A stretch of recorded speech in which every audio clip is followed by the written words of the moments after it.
बिस्मिल्लाहिर्रहमानिर्रहीम। मोहतरम नाजरीन, अस्सलामु अलैकुम। जैसा कि हज़रत अली रज़ी अल्लाह अन्हो के बारे में मशहूर था कि वो इल्म का खजाना है, जिसकी एक रिवायत हमें रसूलुल्लाह सल्लल्लाहु अलैहि वसल्लम से यूँ मिलती है कि आप सल्लल्लाहु अलैहि वसल्लम ने फरमाया कि अगर मैं इल्म का शहर हूँ तो अली उसका दरवाज़ा है।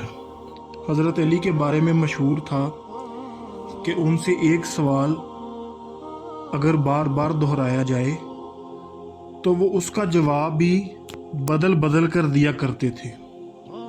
एक दफ़ा कुछ लोगों ने सोचा कि क्यों ना हज़रत अली का इम्तिहान लिया जाए। एक बज़्म के अंदर उनमें से एक आदमी ने हज़रत अली से सवाल किया कि ए अली, कौन से जानवर बच्चे देते हैं और कौन से जानवर अंडे देते हैं। हज़रत अली रज़ी अल्लाह अन्हु ने जवाब दिया कि जिनके कान अंदर हैं वो अंडे देते हैं और जिनके कान बाहर हैं वो बच्चे देते हैं।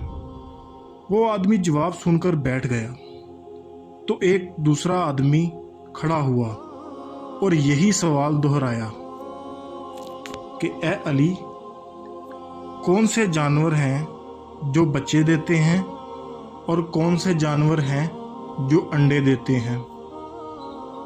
अब साहिल बदला तो हज़रत अली अलैहिस्सलाम ने खैरात भी बदली।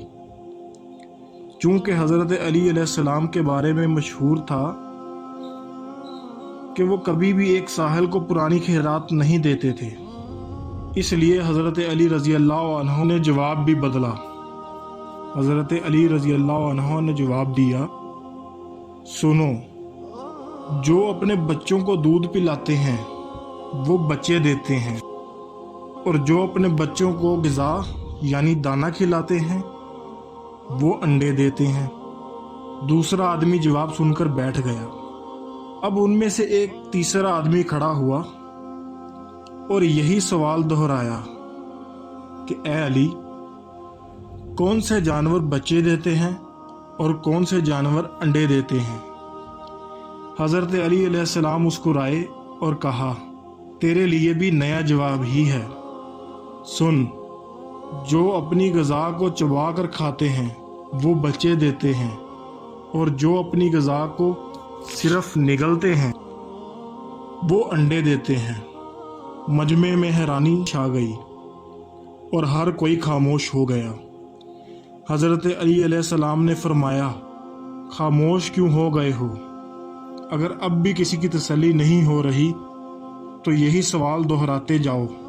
मैं अबू तालिब का बेटा अली तुम्हें क़यामत तक दावत देता हूँ। तुम यही सवाल दोहराते रहो, मैं हर दफ़ा तुम्हें नया जवाब देता रहूँगा। सुबहान अल्लाह। मोहतरम नाजरीन, अगर आपको हमारी वीडियो पसंद आई हो तो इसे लाइक करें और मज़ीद ऐसी वीडियोस देखने के लिए हमारे चैनल को सब्सक्राइब कर लें। जज़ाकल्लाह।